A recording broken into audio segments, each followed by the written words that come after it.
Hello and welcome to What Moves Us Express, Or alternatively, what doesn't move us?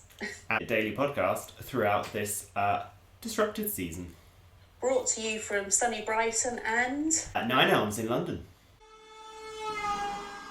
Hi, Johannah. How are you? I'm fine. How are you, Liam? Okay, it's been a while since we've spoken on here. It has been a while. What have we been up to? Super secret projects. Secret. actually, Super secret everything we are projects. actually everything we are working on is super secret, isn't it? I know, it's exciting. It will be exciting when we can share it, though. Yes.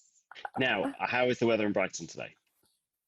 It's not the sunshine it has been. It's a bit dull, but we're not getting the rain. My garden needs the rain, It's so been I raining, can. yeah. Is it? I don't.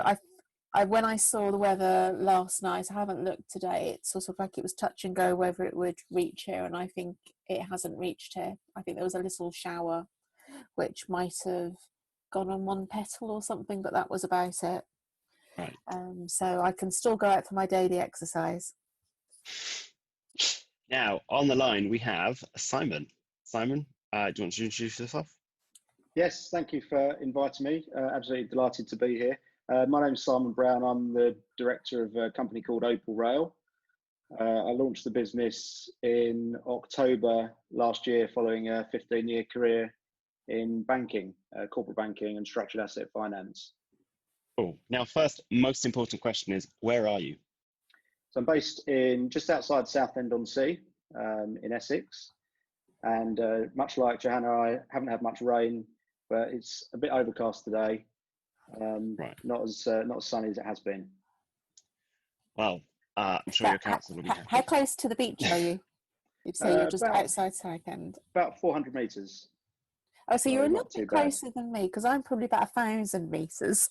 Yeah, now you're in Brighton. I went to university in Brighton, so it's got a special place in my heart. Oh, well, I'm near Saltdean Lido, if you know Right. it. So now everyone's picture, because I've already had somebody saying to me, I can hear seagulls, where are you? So how are you feeling? Yeah, good. So it's clearly been an interesting time for the sector, and also for me as an individual and for my new business. But filled with optimism. So I think that's interesting. You're filled with optimism because what did you think on March 23rd, pretty much 6 months into your new business, about the announcement about don't go anywhere, stay at home? What were your immediate thoughts? Well, I think when I launched the business in October last year, probably like most other people in the rail sector, we were expecting 2020 to be the year of rail.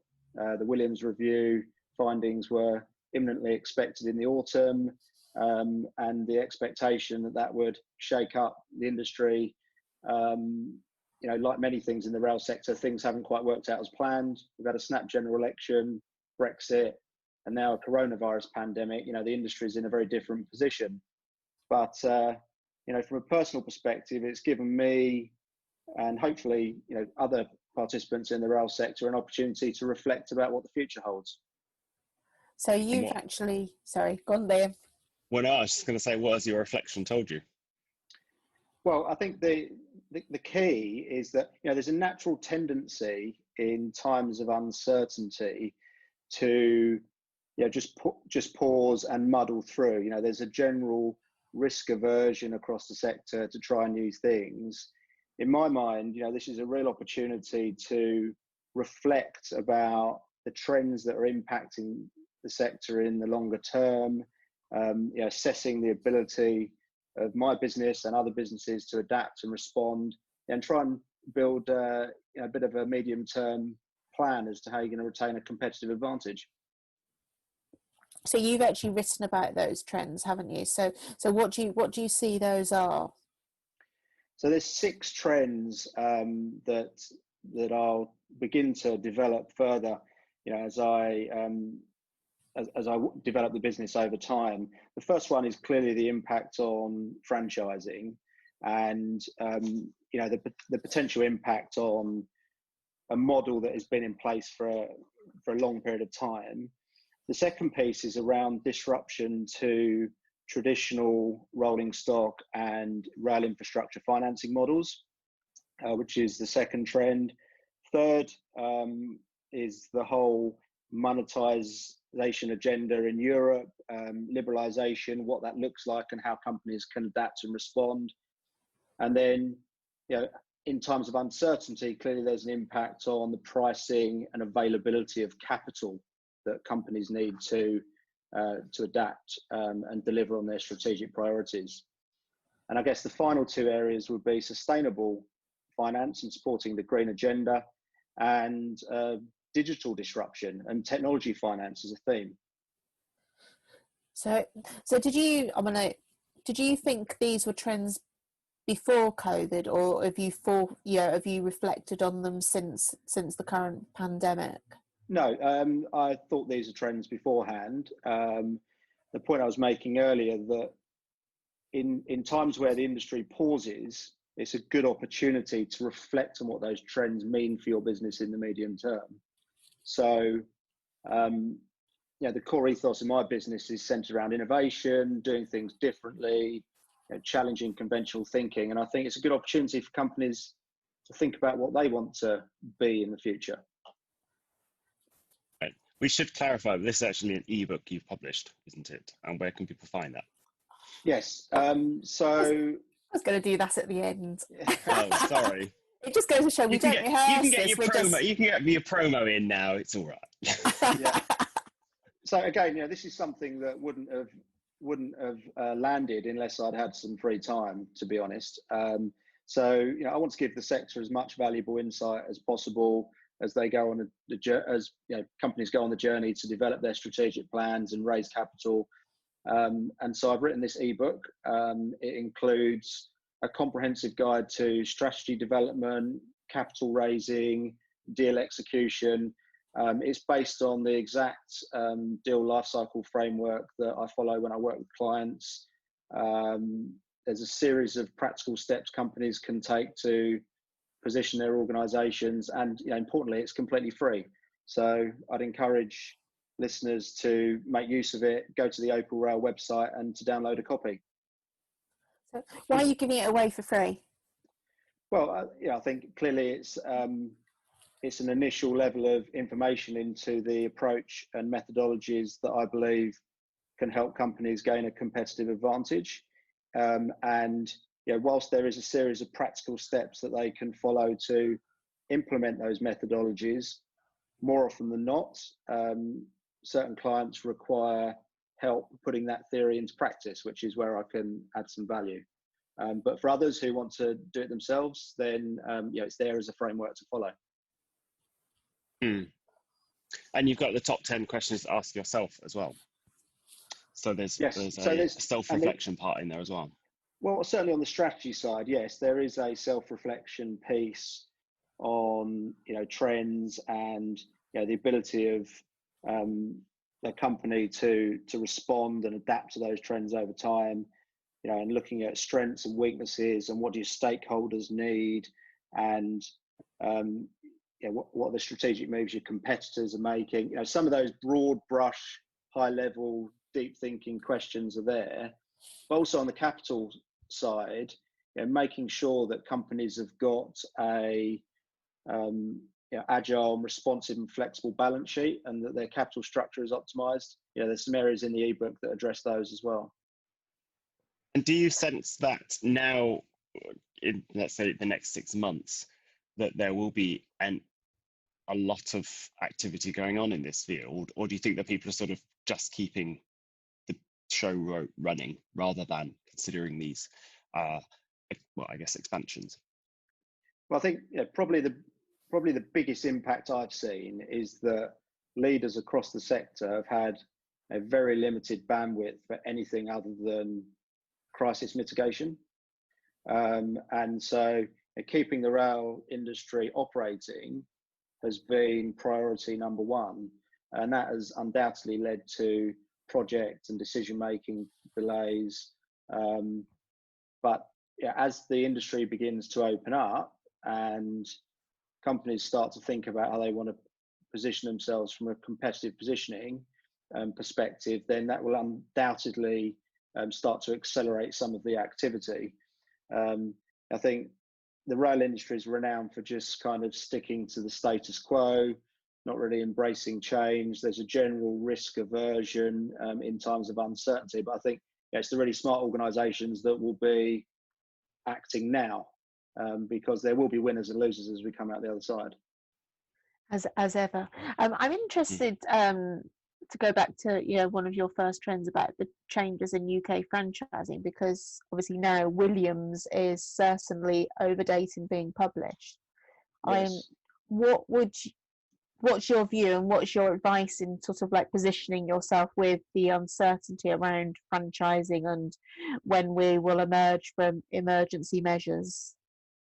Well, obviously it was an initial 6-month emergency measures arrangement, which I would not be surprised if that's extended.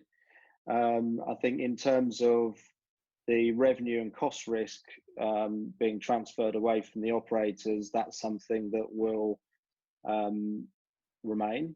Would be my gut feel, and certainly from a corporate perspective, to ask companies to take revenue and cost risk for these type of operations in future will be hard to swallow. In a way, it's a rapid resolution to what was expected anyway around the transition to concession type arrangements. So I think we just need clarity on what the medium-term structure of the industry looks like so that we can move forward. And that clarity term, when do we think we'll get some? Well, yeah, I wish I knew. The latest I'd heard is that the Williams review findings would be published before the summer recess. Whether that will happen or whether there'll be further delay, I don't know. As I keep saying, and I don't think I've ever said in public loudly, I don't think it will ever be published.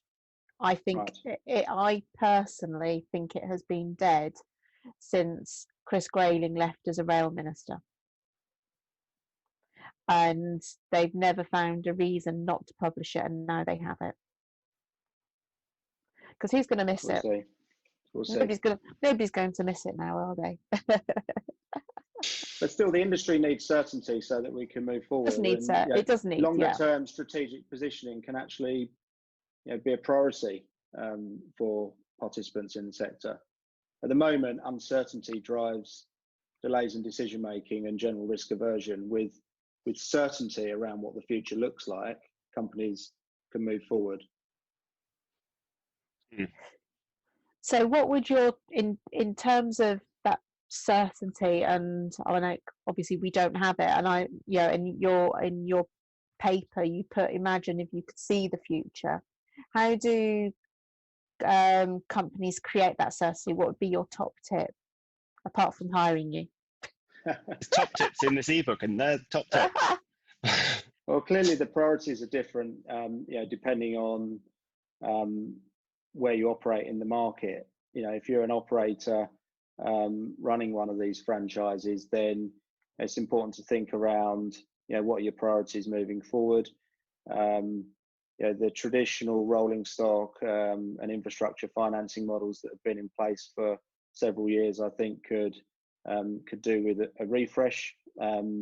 Operators have seen and been using long-term fixed rate leases, fixed rental leases.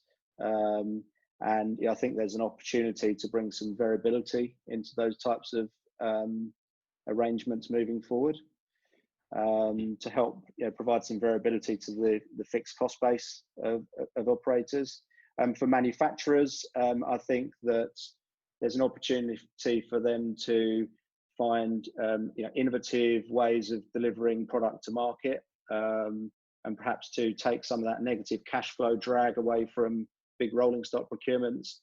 And then if you're an SME participating in the supply chain, having the ability to access more advanced corporate finance capabilities and think about how your larger peers are operating can really help. So I mean, from me, just one final thing before we wrap up. You mentioned about rolling stock procurement, which is, as we know, is a long, drawn out, competitive affair. I mean, and the refinancing of that. How would you do that differently?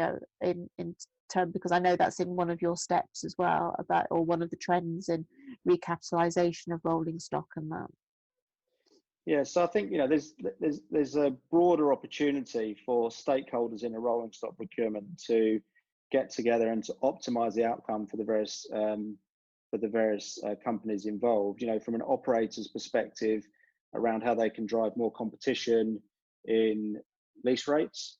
From a manufacturer's perspective, how they can optimise working capital. The old 10% on signature, 25% on design completion isn't necessarily a cash flow that's optimized for their working capital. And from the asset owner's perspective, in whatever form they take, the negative cash flow drag before that asset becomes revenue generating is really something that can be optimized. So, Liam, have you got any closing remarks? Would you like to say where the ebook is stored and where people can download it? Sure. So if you head to the website, which is opalrail.com, there's a viewpoint page where you can enter your details and just download a copy. It will be sent directly to your email account. Brilliant. And we are planning on doing a Rail Innovation Group Munch and Learn session to discuss this in more detail. Look forward to that. Yes. So are you talking about your ebook on our Munch and Learn, or are you going to be giving us something new? We'll probably deep dive into some of the methodologies and the approaches that I'd recommend companies follow. So if you like the next level of detail. Brilliant. Perfect. Look forward to that. And that's next week, isn't it? Next week, yes. Next week on 10th of June. The day before my birthday. Hint, hint. Well, you'll have to, if you want cake, you'll have to send me your address, because otherwise I'm just going to eat it in front of you at Munch and Learn. We can have a virtual birthday cake. No, I'd rather the real one. Right. Thank you very much for joining us, Simon. Thank you, Simon, and we'll see you next week at Munch and Learn. Thank you. Bye-bye. Brilliant. Thanks for your time.